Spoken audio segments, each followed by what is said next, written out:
계속해서 이제 강연을 하는데 네. 아, 이 복음을 이해하려고 그러면은 복음이 어떻게 흘러온 건가 이제 역사적으로 이제 이해해야 돼요. 성경의 역사 가운데 역사 속에 이제 복음이 계시되어 있다. 이거를 이제 우리가 확인을 해야 돼요. 성경 역사 속에 복음이 계시되어 있다. 그러니까 성경에는 이제 창세기에서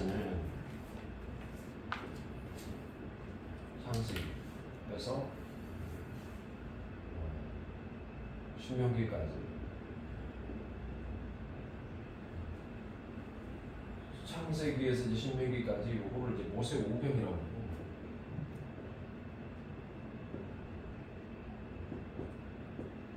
모세 오경의 역사 속에서는 이제 여기 창조가 있잖아요. 여기에서는 창조가 있고 그 다음에 타락이 있고 그 다음에 이제 심판이 있고 창조, 타락, 심판이 있고 그 다음에 이제 언약이 있고 언약 체계 누구와 하냐면 아브라함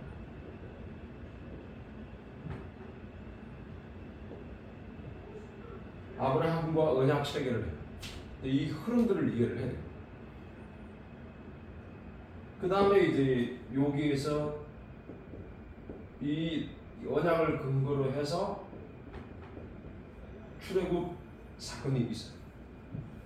출애굽 사건이 있고 난다. 여기 보세요. 하나, 둘, 셋, 넷, 다섯. 여기까지가 벌써 이제 출애굽까지가 전체를 모세 오경 안에 다 비우겠지. 그렇죠?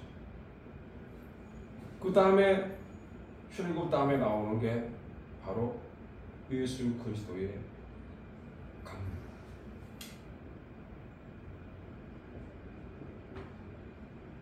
예수님의 강림.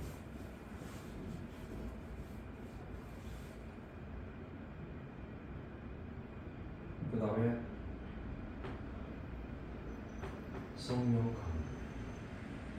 강림. 여기 이제 요거 다음에 이어져.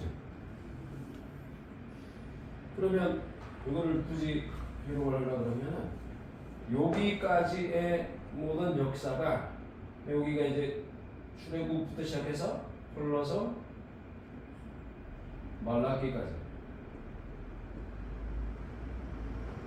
말라기서까지 기록을 하죠.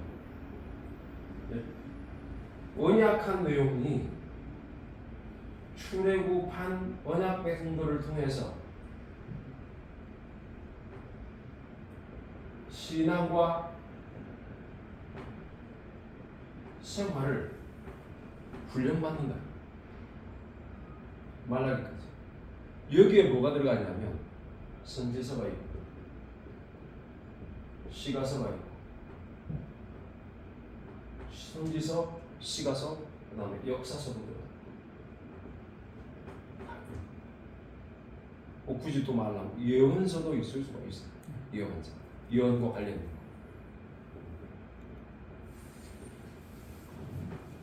뭐 스가랴 같은 경우는 이제 예언에 해당하는 거.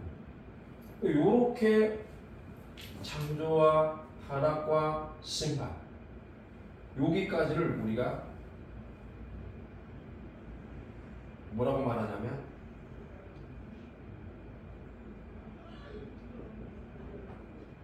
사형 계시 혹은 일반 계시라고.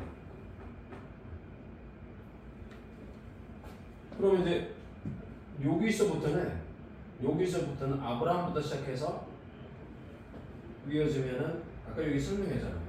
언약 체계라고 출애굽해서 그 다음에 여기 올라가면 예수 그리스도의 강림, 그 다음에 오순절 성령 강림, 그 다음에 세율을 쓰는.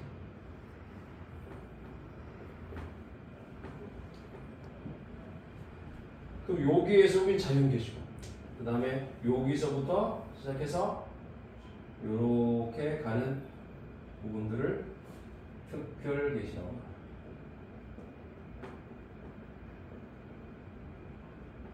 특별계시란 하나님의 말씀을 통해서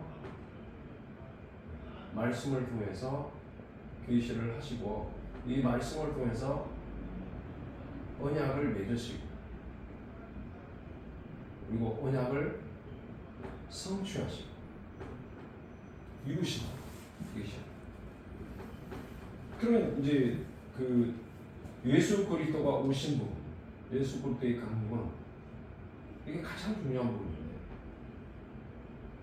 창조와 타락과 심판과 아브라함을 통해서 언약을 맺은 이 체계의 언약의 핵심적인 내용으로서 예수 그리스도가 오십니다. 예수 그리스도가 오시는데 선지자들은 이 예수 그리스도를 뭘로 표현했냐? 씨라고 합니다. 씨. 혹은 후손이라고 합니다. 씨와 후손. 그 다음에 주님이 오신다.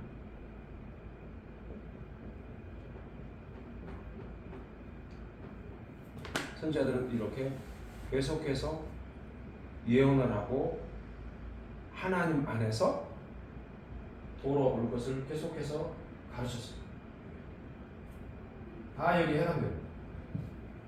선지자들은 주로 많이 낯서가지고 이 부분을 감당합니다. 그러니까 복음을 이해하려면 복음이라는 것이 예수님 때만 복음이 있었느냐 아니라, 복음은 창세기부터 시작해가지고 계시록까지 다 일관되게 하나로 되어 있다. 이 흐름이 바로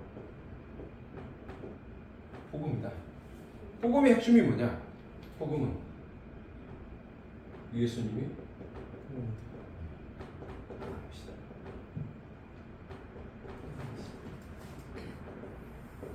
이게 진리.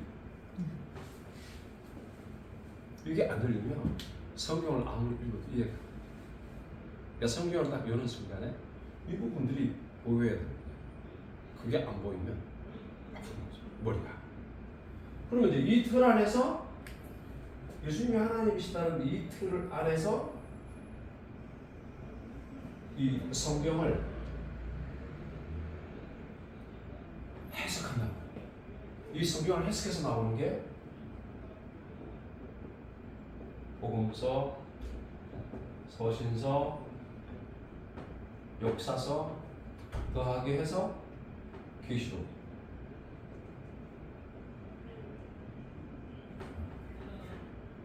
그러면 여기에 기록한 사람이 누가 있냐면 저자가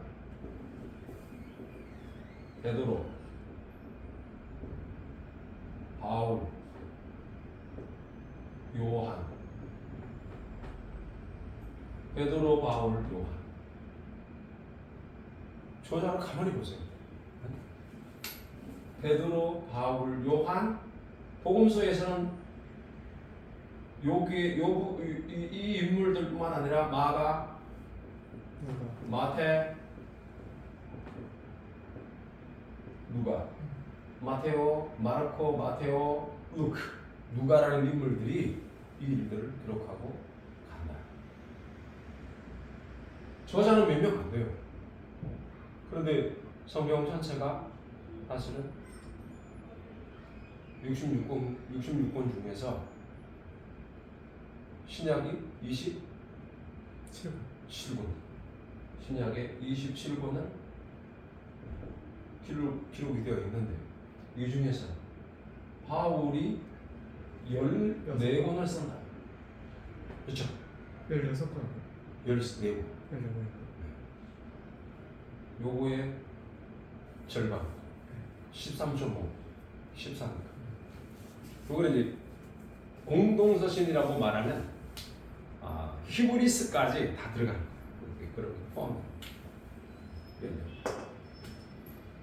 성경 전체가 지금 딱 한눈에 들어오잖아. 네? 여기에 핵심적으로 흘러가는 게 뭐냐? 예수님이 하나님.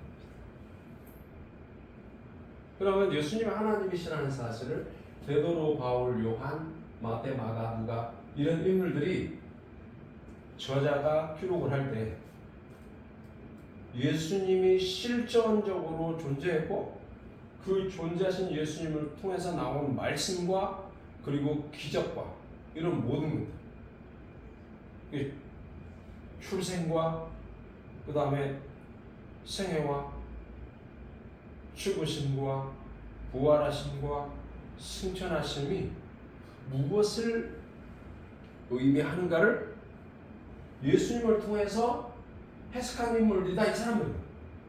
그럼 이 시기가 이것을 이 저자들이 기록한 이 시기는 벌써 언제냐? AD 54년에서 AD 거의 뭐한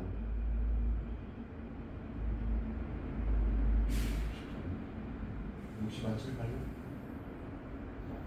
70년? 70년대까지 연결됩니다. 이게 기록된다. 이 시기. 한번 생각해봐요. 주님이 승천하셔서 교회 만든 걸 제자들 근데 교회 안에 많은 사람들이 들어오면서 일어나는 수많은 교회 안의 문제점들을 어떻게 해결하는가.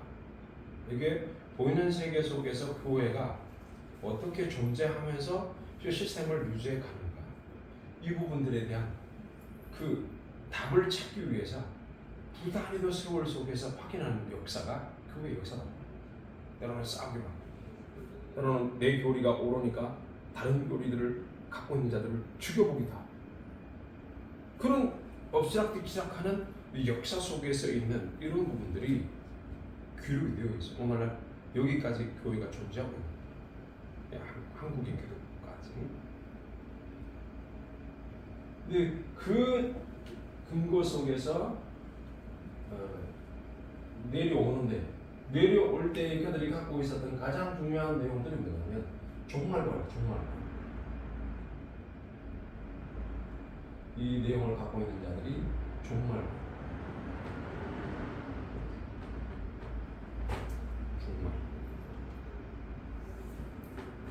예수님 곧 오신다.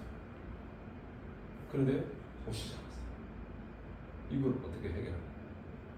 그래서 베드로를 읽어보면 베드로 전후서를 읽어보시면은 이 종말관을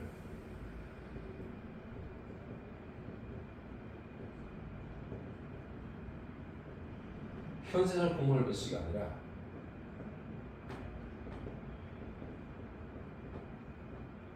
영원 세계로서의 종말관으로 나아가게 했다. 죽음 이후의 세계, 죽음. 그 세계를 바라보면서 갈 수 있도록 다들 마음의 준비를 해라. 요렇게 바뀌었다고 설명했잖아요. 그러니까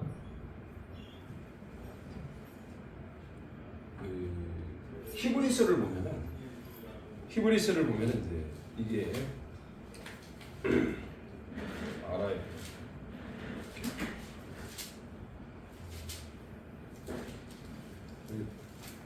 몇 분 정도 녹음이 됐을까요?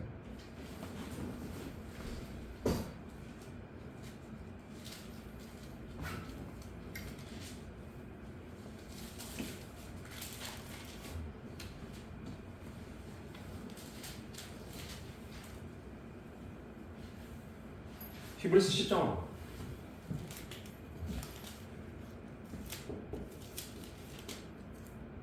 히브리서 10장을 보시면 율법은 장차 올 좋은 일의 그림자다라고 얘기했어요. 장차 올 끝들의 그림자다. 참 형상이 아니다. 그러니까 성막 안에서 이게 이제 히브리서가 이야기할 때는 사도 바울이 진짜 장막을 얘기해요. 이 땅에 있는 성막은 참 장막이 아니라 모형이다, 카피다.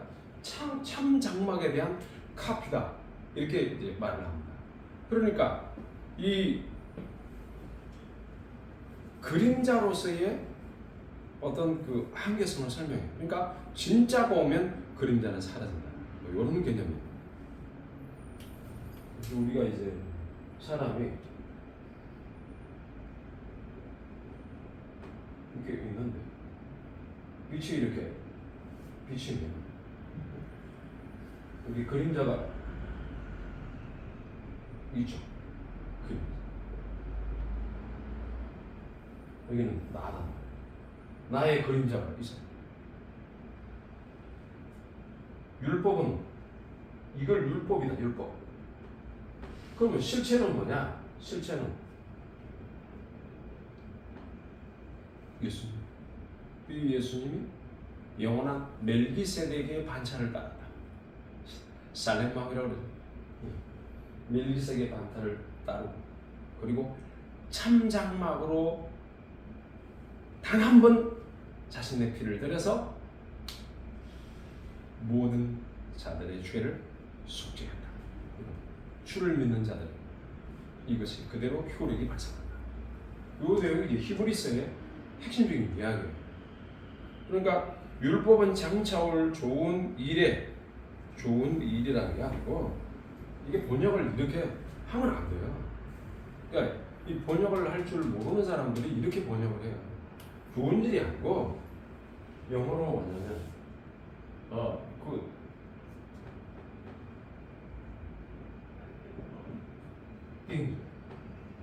굿띵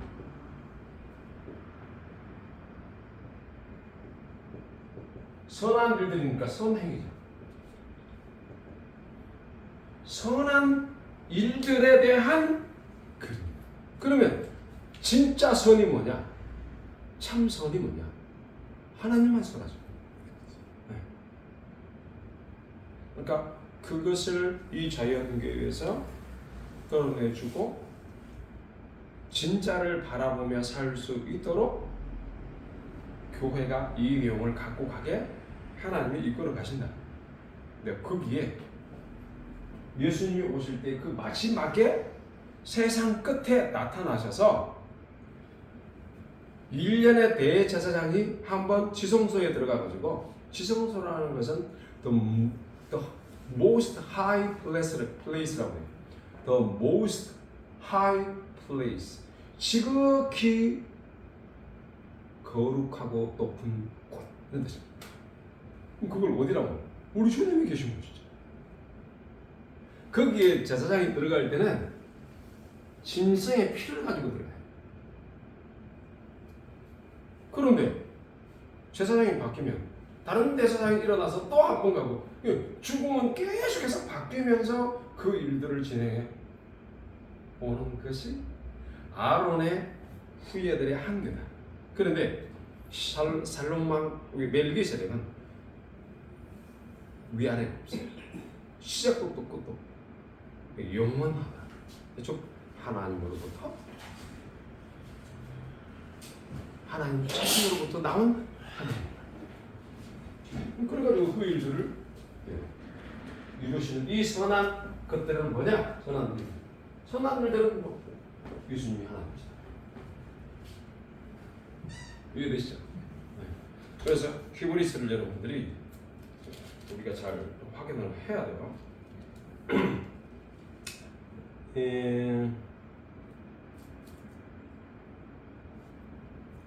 9장에 24절을 보면 10장 1절도 있고 9장에 24절을 읽어봐요. 다 같이 시작. 그리스도께서는 참 것의 그림자인 손으로 만든 성소에 들어가지 아니하시고 바로 그 하늘에 들어가사 이제 우리를 위하여 하나님 앞에 나타나시고. 네, 그렇죠. 여기 보면 그리스도께서 참 것의 그림자인 손으로 만든 성소가 아니라 영원한 하나님 나라로 쿠파로 들어가신다. 이 말은 뭐야? 우리가 하나님께로 가나. 이거를 마지막에 이루어지는 사실에 대하여 설명합니다. 그래서 여기에 보면 참것의 그림자 할 때 그림자라는 말, 참것의 그림자. copy of the shell. copy. 이런 말을 쓰기도 하고 illustration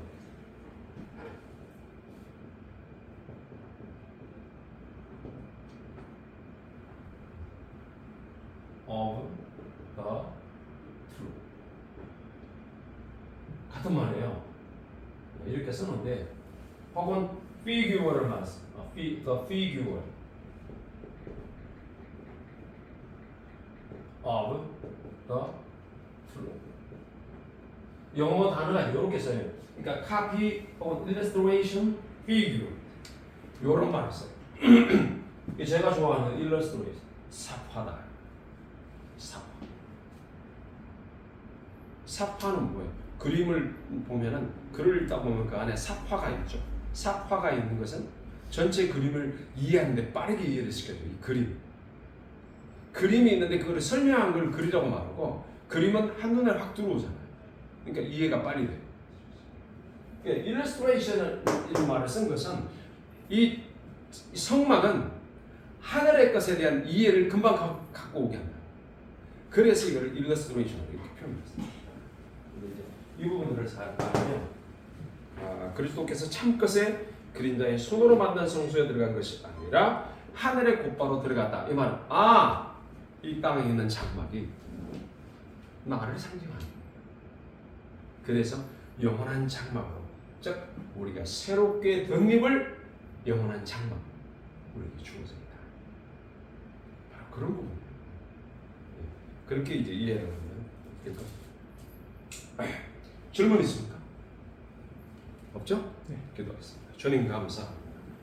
우리 주님을 통하여 참된 진리를 보여주시고 영원하신 하나님, 보이지 아니하시는 하나님을 보여주심으로 우리가 하나님을 알고 하나님 뜻을 따라 순종할 수 있도록 진리 것 자체로 오신 우리 주를 기뻐하고 예수님이 하나님이심을 기억하며 살아가는 복된 주의 종들의 자리에 있게 하여 주옵소서. 예수님 이름으로 기도합니다.